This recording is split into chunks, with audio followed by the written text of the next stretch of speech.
E amanhã a CPI da Covid volta com o depoimento de Marcelo Campelo, secretário de Saúde do Amazonas. E hoje nós estamos aqui em nossos estúdios com José Carlos Bernardi, jornalista e comentarista político. Bom dia, seja muito bem-vindo, Bernardi. O que a gente pode esperar para essa semana? Que nós temos, na verdade, 3 depoimentos marcados, mas que pelo jeito vão se resumir a 1 ou 2. Né? É verdade. Carlos Wieser pode não comparecer, porque ele mora nos Estados Unidos, né? Mas esta semana acredito que nós entramos numa fase nova da CPI, que é uma fase que vai avaliar a questão de desvios de verba, corrupção especificamente. Até agora nós tivemos muita pirotecnia e pouca resolução.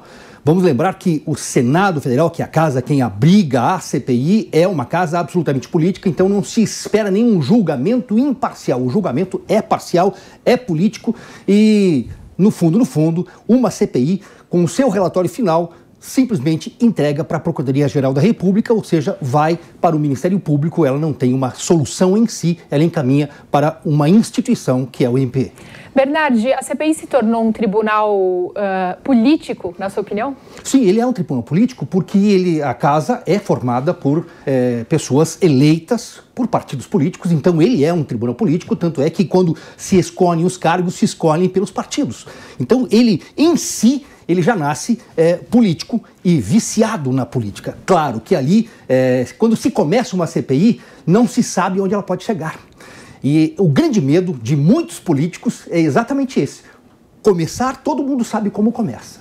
Mas como esta CPI poderá acabar? Pode atingir gente que eles não gostariam. Bernardo, bom dia. Bom dia, William. O que a gente percebe é que semana passada o G7 ele nadou de braçada.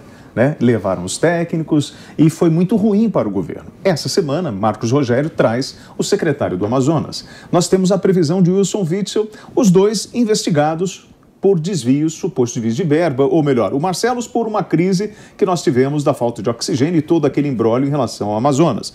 E o Wilson Witzel... Afastado, perdeu o cargo, né? É a hora da oposição, dos governistas baterem forte e aproveitarem essa remada?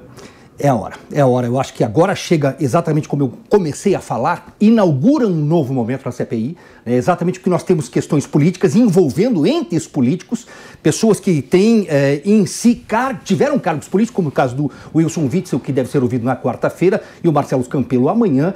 Então nós temos um novo momento na CPI em que se lança um olhar agora sobre os pares, sobre os iguais, sobre os políticos, e isso pode respingar em gente que eles não gostariam.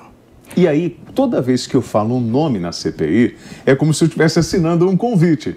Então, se o secretário do Amazonas falar no número X de pessoa, no nome tal, ou o próprio governador Wilson Witzel, acredito eu que vai usar como palanque para a sua defesa, eu estou convidando mais pessoas para a CPI. É aquela história, né, do novelo de lã. Quanto mais você puxa, mais você vai trazendo à tona mais pessoas. E esta semana, além disso, nós temos o Carlos Wieser, que é um empresário que é acusado de formar um gabinete paralelo, que tanto se fala nessa CPI. Que gabinete paralelo? Por acaso o presidente da República não pode ouvir a opinião de pessoas fora do governo? Essa é a grande questão que se lança. Esse gabinete paralelo seria o que o presidente da República tem ouvido fora das 4 paredes do Palácio do Planalto. Bernardi, muito obrigada pela sua presença aqui no Jornal da Manhã. Espero revê-lo mais vezes. Obrigado. Bom dia.